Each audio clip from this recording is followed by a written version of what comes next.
There are rules in life. Some are meant to guide us.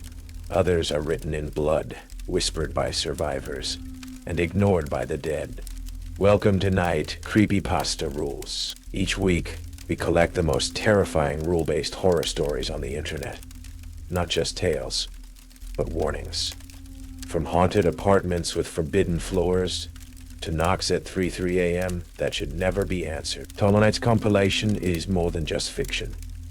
It's a guidebook for those who know the dark watches back. Watch until the end. One of these stories hides a twist that changes everything. If a rule messed with your head, leave a comment. And if you want to stay ahead of the nightmare, subscribe to Night Creepypasta Rules. The next rule could save your life. Brooklyn rent could bleed you dry. Finding the Ainsworth Arms online felt like a lifeline tossed into the churning waters of my post-setback existence. Even with the grainy photos showing peeling paint and what looked suspiciously like water stains, the price was almost too good to be true for this part of Bed-Stuy. A fresh start, I told myself, packing the few boxes that contained the remnants of my old life. Then the superintendent, Mr. Henderson, handed me the keys, along with 3 building quirks.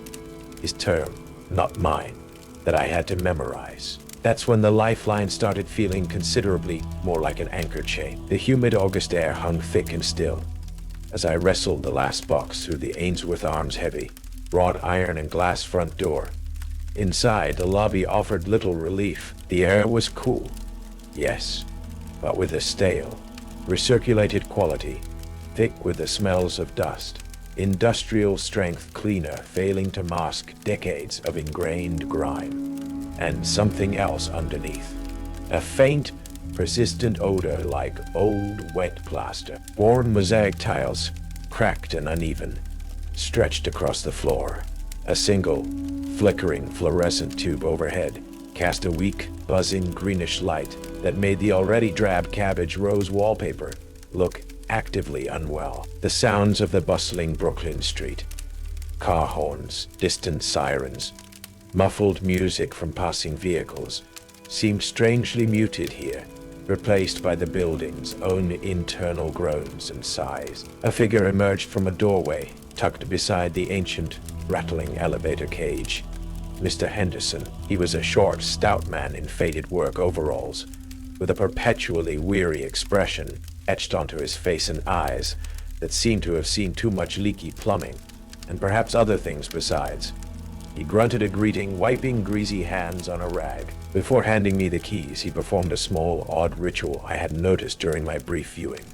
He stopped by a specific section of the wall, near the mailboxes, tapped it 3 times sharply with his knuckles, listened intently for a moment, with his head cocked, then seemed to satisfy himself with a non-committal grunt before finally turning back to me.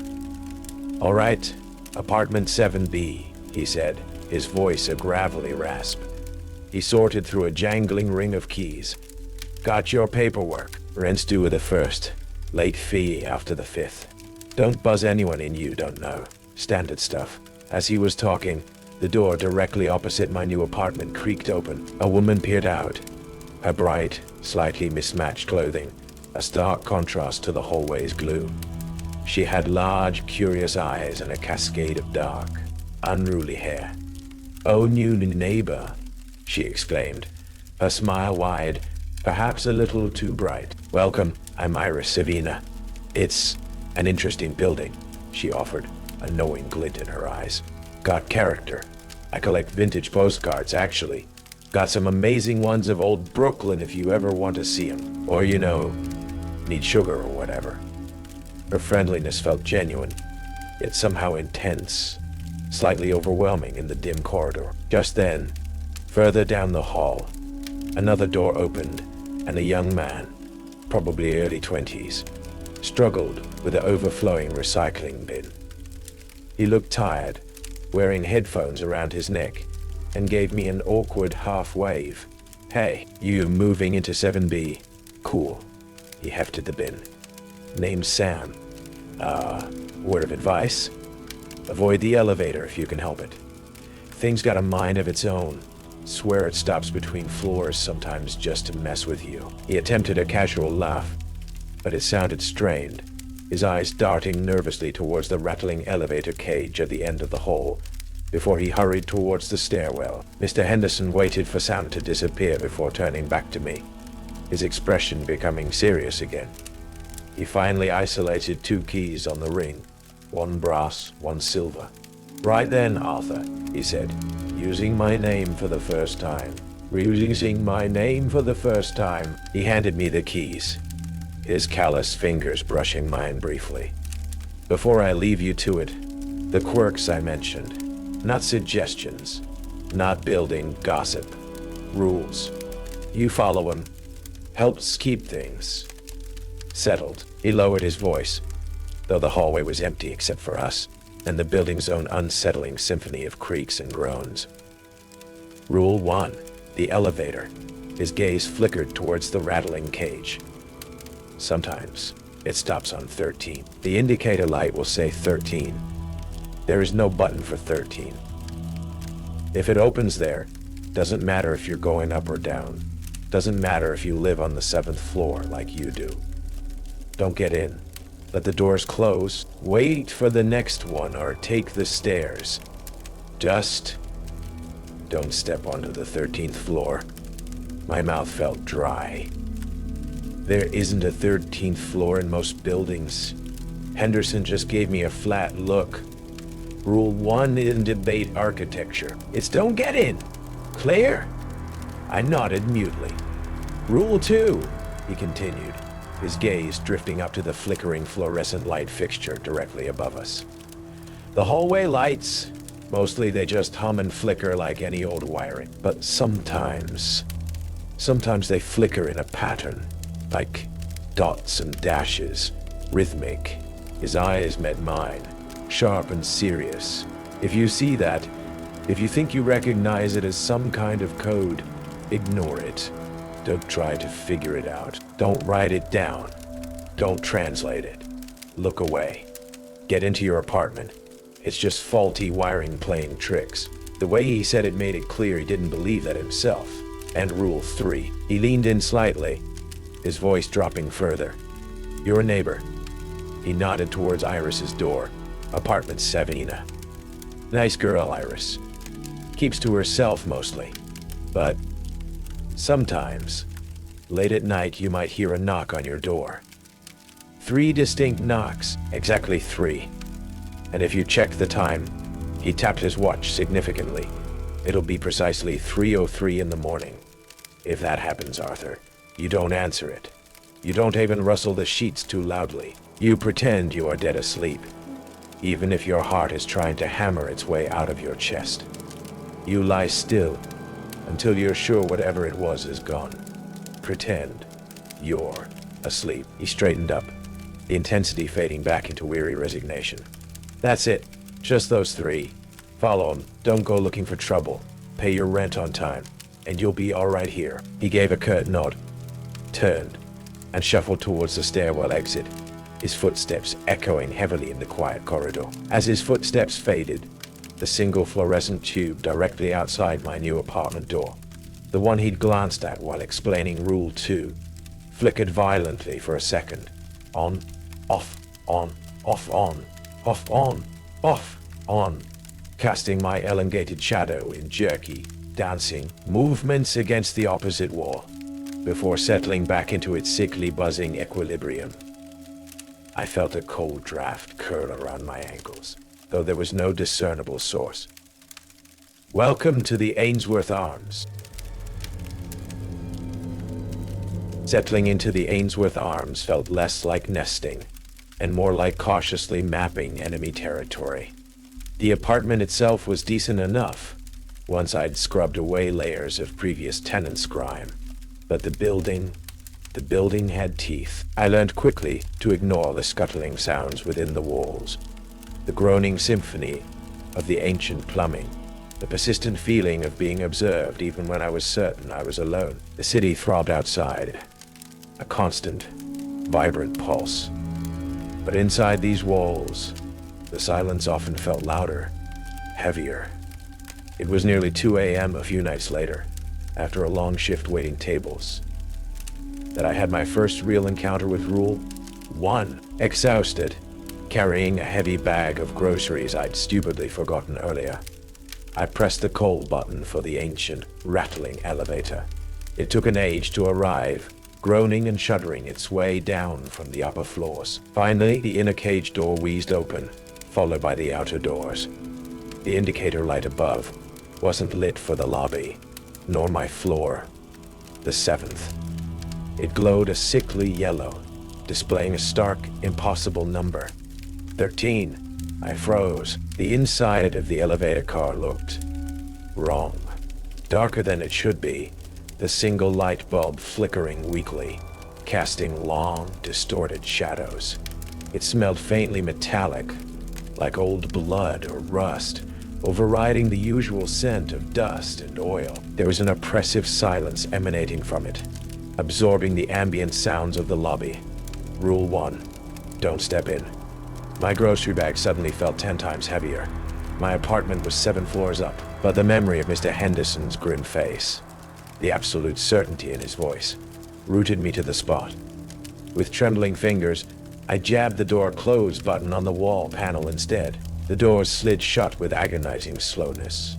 The number 13, glowing malevolently, until the very last second. The car began its groaning ascent. I turned towards the stairwell, the bag digging into my shoulder. The stairs were worse, steep, narrow, smelling faintly of urine and desperation. Each landing felt identical, disorienting. The only sound was my own ragged breathing and the echo of my footsteps on the concrete as I passed the empty space between the 12th and 14th floor landings, where the 13th floor logically should have been. I heard it, a distinct, dry scraping sound, like fingernails dragging slowly across stone, coming from behind the solid brick wall to my left. I didn't stop. I practically ran the rest of the way up to the 7th floor, fumbling with my keys, heart hammering. The next morning, I ran into Sam in the hallway, struggling with his overflowing recycling bin again. "Hey, Arthur," he greeted, looking tired. "Man, you look rough. Long night." "Tell me about it," I muttered. "Had to take the stairs, the elevator. It stopped on 13. Sam's attempt at a casual laugh was strained. "Freaks me out. Always feels like it's stopping somewhere it shouldn't." He didn't meet my eyes. Later, I called Jessica, needing a dose of normalcy.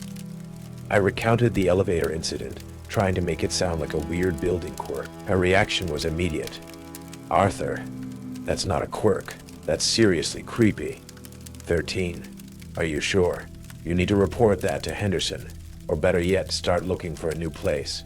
That whole building sounds like a death trap." Her genuine concern, cutting through the city noise on the other end of the line, was both comforting and deeply unsettling. Maybe she was right, but the thought of starting the apartment hunt all over again, the sheer expense, I pushed it down. It was just an old building, I told myself. Faulty wiring, weird elevator, nothing more.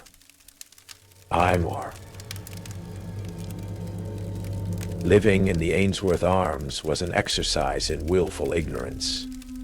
I learned the specific creaks of my floorboards, the particular gurgle of the pipes before the hot water arrived, the times my neighbors came and went. But the building's other quirks were harder to ignore, especially late at night. Walking down the long, dimly lit 7th floor corridor one evening after work, the overhead fluorescent lights began to flicker more erratically than usual. Annoying, but normal for this place. Then, the flickering changed. It stopped being random. It settled into a distinct, repeating rhythm. Short flash, long flash, short flash. Then pause. Then again. Dots and dashes. My breath caught. Rule 2. Don't translate it. But it was difficult. The rhythmic pulsing light felt strangely deliberate, almost hypnotic. It seemed to pulse directly into my brain, carrying an intense undercurrent of desperation, of pleading. What was it saying? Was it a warning? A cry for help? The urge to pull out my phone To quickly look up a Morse code chart was almost overwhelming. I forced myself to look down at my feet, focusing on putting one foot in front of the other, walking faster towards my apartment door. The light pulsed insistently against my peripheral vision. I fumbled with my keys, my hands shaking, finally shoving the door open and stumbling inside, slamming it shut behind me. Silence, or so I thought. Then I heard it again. Faint but unmistakable. The same rhythmic clicking sound, seemingly echoing from within the walls of my own apartment, near the pipes, perhaps. It lasted only a minute, then faded into the building's usual groans. Had I imagined it? The next day, I saw Mr. Henderson kneeling in the hallway, toolbox open beside him, fiddling with the base of the light fixture outside my door. "Having trouble with the lights, Mr. Henderson?" I asked casually, keeping my tone light. He grunted without looking up, tightening something with a wrench. "Old building, Arthur. Old wires. Always something." He refused to meet my gaze, his focus entirely on his task, his movements perhaps a little too forceful. Best not to pay too much mind to flickering lights. Play tricks on your eyes. As I turned to leave him to it, I noticed Iris' door, Savina, was cracked open slightly. I caught a glimpse of her eye, watching us, before the door clicked softly shut. An unsettling feeling prickled the back of my neck. That night, sleep offered little escape. I kept seeing the pulsing light behind my eyelids, hearing the phantom clicks. The rules weren't just passive warnings anymore. They felt like active defenses against specific, persistent intrusions. This building wasn't just haunted. It felt like something was desperately trying to communicate, and I was explicitly forbidden from listening. Chapter 4. Knocked 3 times. The digital clock on my phone glowed. 3:02 a.m. I'd been drifting in that shallow, uneasy state between sleep and wakefulness. The building's groans and the distant city sirens weaving into strange dreams. Then, precisely as the display flipped to 3:03 a.m., it came. Knock, pause, knock, pause, knock. 3 distinct, slow, deliberate knocks on my apartment door. Not tentative, not urgent. Heavy, solid, resonant, like someone using their full knuckle on the old wood. My heart leaped into my throat, pounding against my ribs. Rule 3, pretend you're asleep. I lay frozen in bed, barely breathing. Every nerve screamed at me to jump up, to look through the peephole, to shout out who would be knocking at this hour. But Henderson's warning echoed louder. Pretend you're asleep. I squeezed my eyes shut, trying to slow my racing pulse, forcing my body to remain utterly still beneath the thin blanket. The silence stretched, thick and heavy, punctuated only by the frantic drumming in my ears. I could feel the presence on the other side of the door, an intense, focused waiting. It knew I was awake. It had to know. Minutes crawled by like injured snails. My muscles ached from the forced stillness. Just as I thought I couldn't bear the tension a second longer, the intense feeling of being watched began to recede. Slowly, reluctantly, silence reclaimed the hallway outside. But then, straining my ears in the absolute quiet, I heard it, not footsteps walking away down the hall. Instead, a faint scrape, almost inaudible, followed by the soft, distinct click of a door latch turning and closing, seemingly coming from directly across the hall, from Iris' apartment. Savina. My blood ran cold. Had the knocker gone to her door, or had she been involved somehow? The possibilities warred in my mind, leaving me more unnerved than before. The feeling of being watched was gone, but replaced by a chilling sense of calculated strangeness. The next morning, exhausted and on edge, I nearly jumped out of my skin when I opened my door to find Iris standing there, holding a small potted plant. She smiled brightly, though she looked tired, faint shadows under her eyes. "Morning, Arthur." "Housewarming gift," she offered, holding out the plant. Sorry it's a bit late. Hey, did you sleep okay last night? Things get noisy in this old building sometimes. Hope I didn't wake you or anything around. 3-ish? Casual tone. The seemingly innocent question felt expertly crafted, deeply unsettling. No. I slept fine. I lied, forcing a smile, taking the plant. Thanks, Iris. Later, I tried cautiously asking Sam if he ever heard strange noises late at night. Maybe knocking. He immediately went pale, shook his head vigorously, mumbled something about always sleeping with noise-canceling headphones, and made a hasty retreat back into his apartment. My sense of isolation deepened. Whatever was happening here, I was dealing with it alone, surrounded by neighbors who were either oblivious, terrified into silence, or perhaps, like Iris, knew far more than they were letting on. Weeks bled into each other, marked not by days but by the cycle of dread, the elevator doors opening onto impossible darkness, the rhythmic pulse of light in the corridor, the 3 heavy knocks puncturing the dead of night. Routine settled in, but it was the routine of a prisoner learning the guard's patrol, not the comfort of home. Passivity felt like slow suffocation. The patterns gnawed at me, the feeling of being watched, tested, the specific nature of the rules suggesting specific threats. That Morse code, it felt too deliberate, too insistent to be random electrical noise. Was it a warning I was forbidden to heed? A cry for help I was forced to ignore?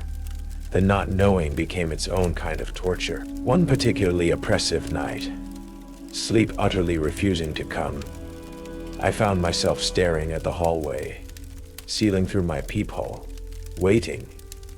The usual erratic flickering commenced, then, like clockwork, settled into that distinct repeating rhythm.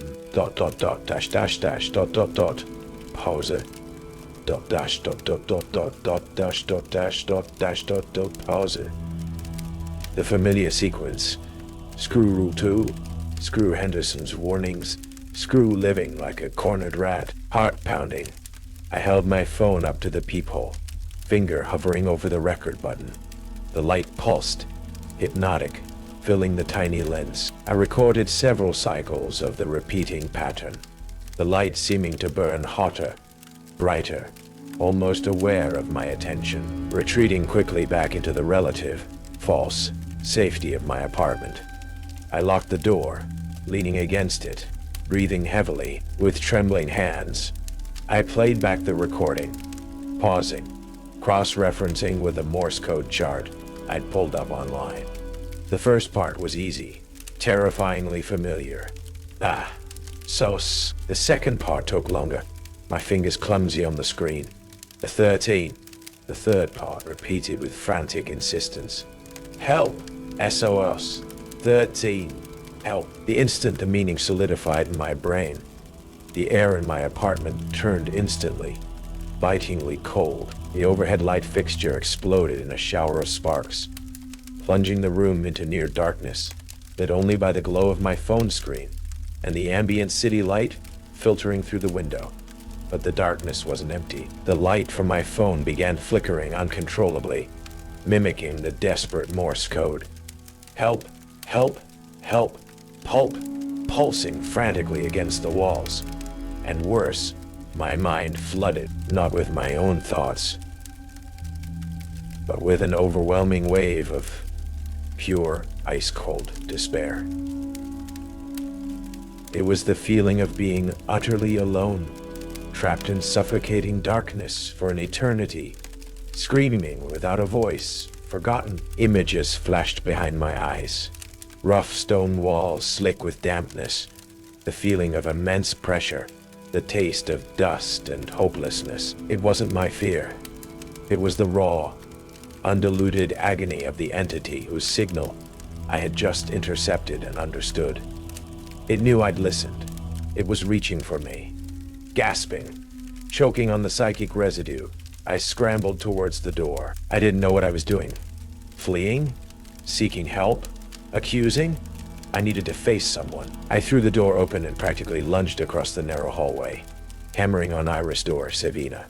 She opened it a crack, her eyes wide with sleep, or perhaps fear, saying my state. The wild look in my eyes, the way I was trembling. Her own fear became palpable. "Arthur? What is it?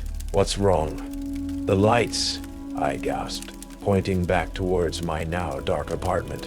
The phone still flickering help in my hand. The Morse code. It says OS 13 help. And the knocking. 3 a.m. "What did you do after the knocking stopped the other night?" "I heard your door." The blood drained from her face. Her manufactured friendliness vanished, replaced by stark terror. "No. Oh God, no. You translated it?" she whispered, grabbing my arm, trying to pull me away from my open door. "You shouldn't have done that. You fool. What did you do, Iris?" I demanded, shaking off her hand. Tears welled in her eyes. The man who lived in my apartment before me. He hung himself.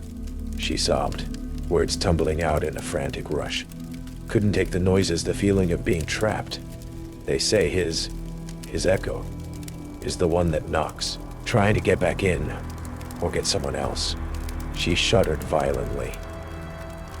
After it knocks, after the silence, I leave this outside my door for a bit. She fumbled in her pocket and produced a small, smooth piece of black tourmaline rock. An old woman in the building told me. Set it. It absorbs the lingering negativity, redirects it. It has to go somewhere, right? I didn't want it settling back on my door.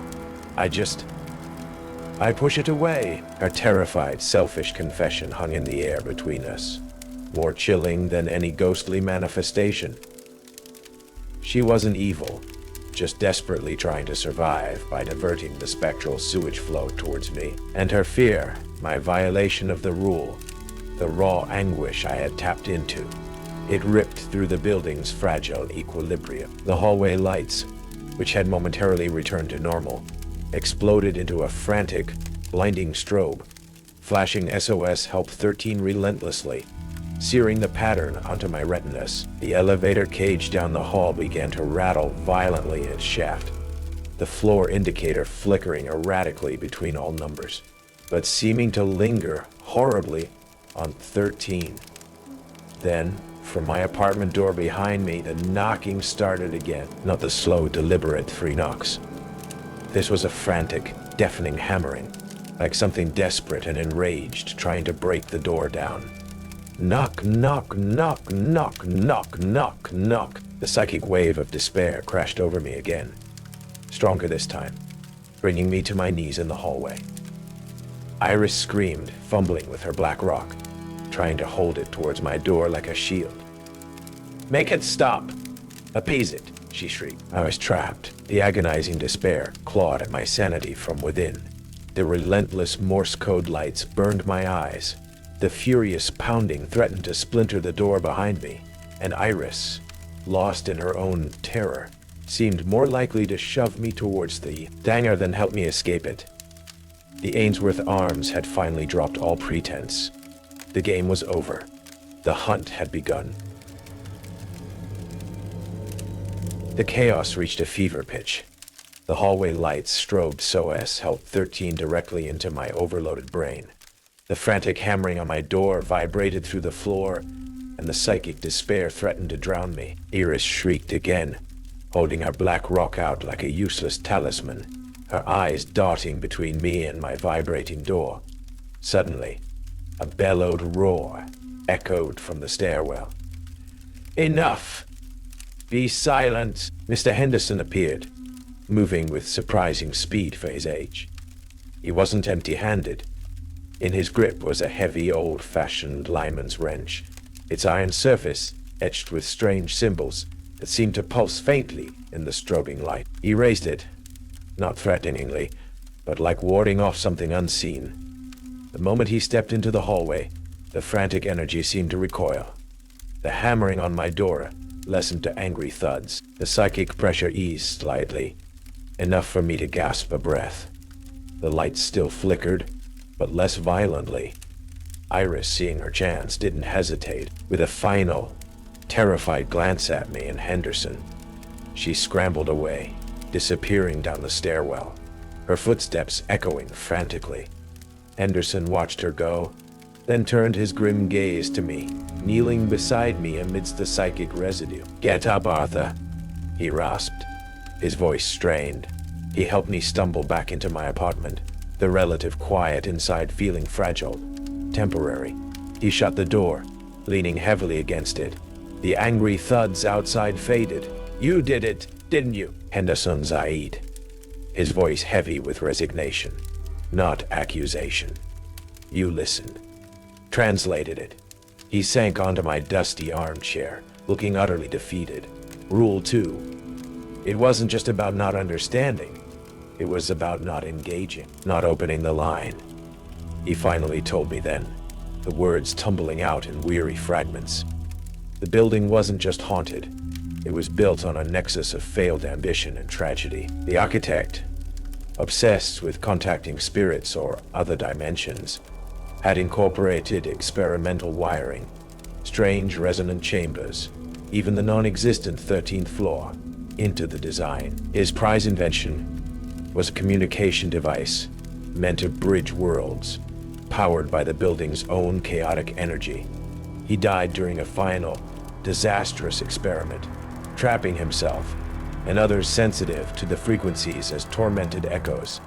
Sensitive to the frequencies as tormented echoes. The Morse code signal, SOS 13, help, was the architect himself, or what remained of him, eternally broadcasting his final moments of terror and entrapment from his nexuses on the phantom floor. My grandfather was the super then, Henderson sighed, rubbing his temples. He found the notes, the warnings.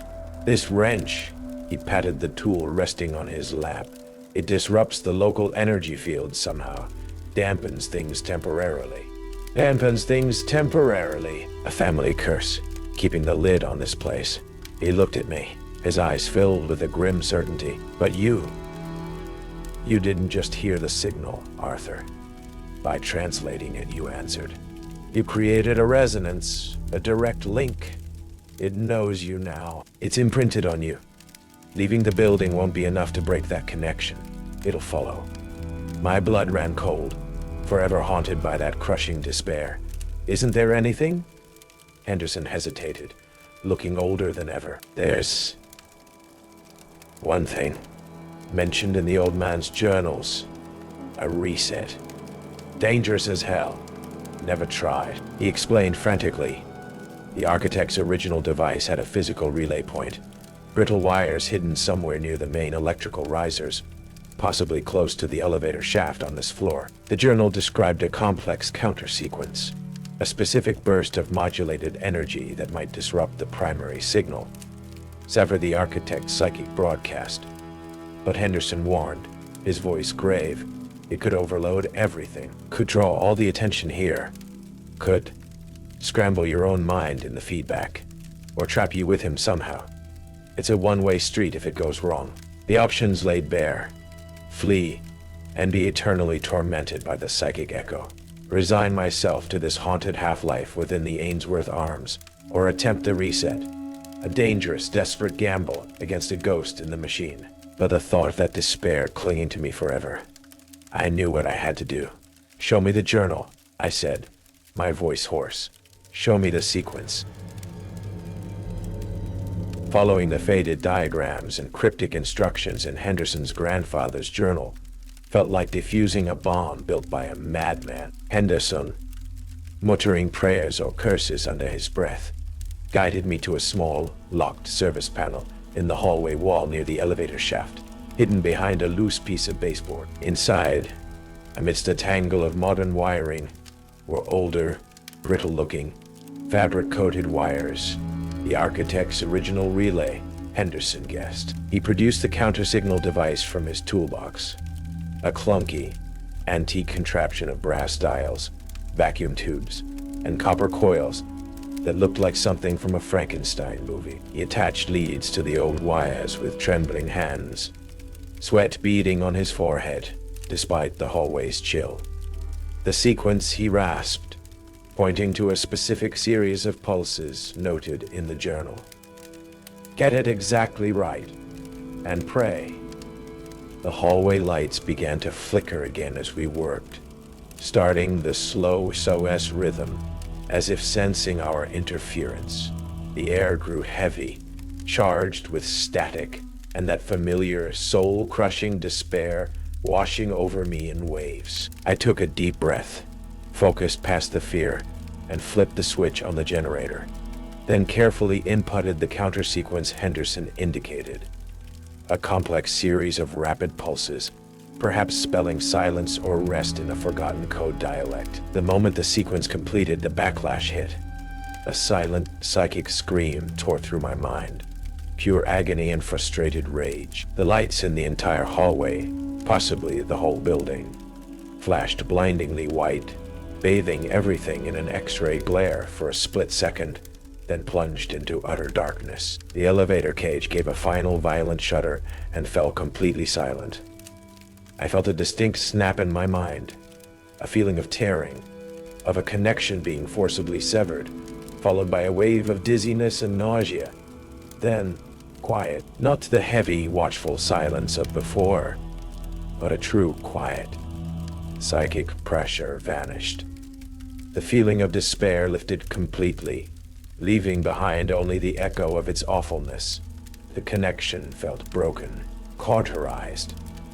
Did it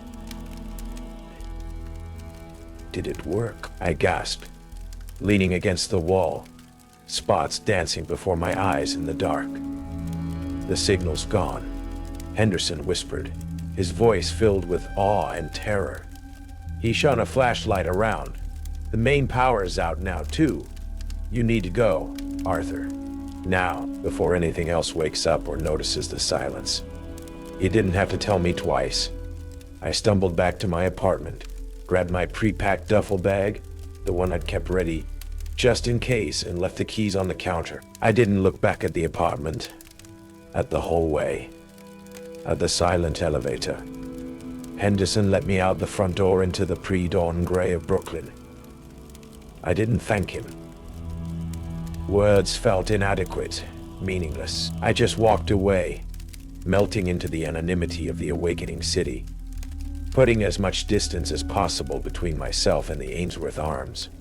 I took a bus out of the city that same day. Months later, a quiet town upstate, a boring job, a small clean apartment that didn't groan or whisper in the night. I was functional. The crushing despair tied to the Morse code was gone.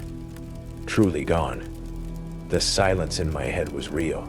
Mostly. Sometimes, I'd find myself tapping my fingers unconsciously on the coffee table while reading. ... I'd catch myself doing it and stop, a cold sweat breaking out. I started noticing flickering lights everywhere. Street lights cycling. Neon signs buzzing. Sunlight striping through window blinds. And my brain would automatically try to decipher them. It would impose patterns, look for rhythms, search for messages that weren't there. SOS. Help. 13. Random flickers became potential signals. The background noise of the world, a code only I was attuned to. One rainy afternoon, I sat by the window watching the drops chase each other down the glass. Without thinking, my finger traced patterns in the condensation. Dots. Dashes. I stared at the familiar sequence, my own creation on the glass. The distant blink of a radio tower across the valley caught my eye. Blink, blink, blink, blink. My mind instantly translated.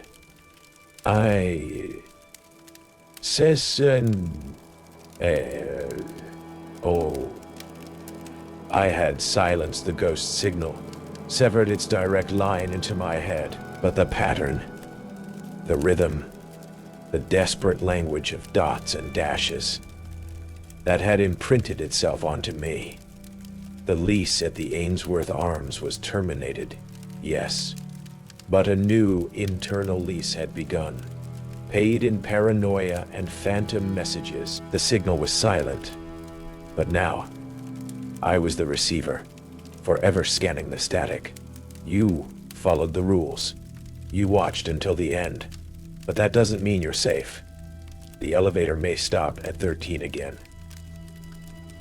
The hallway lights may start blinking in code. And something might knock.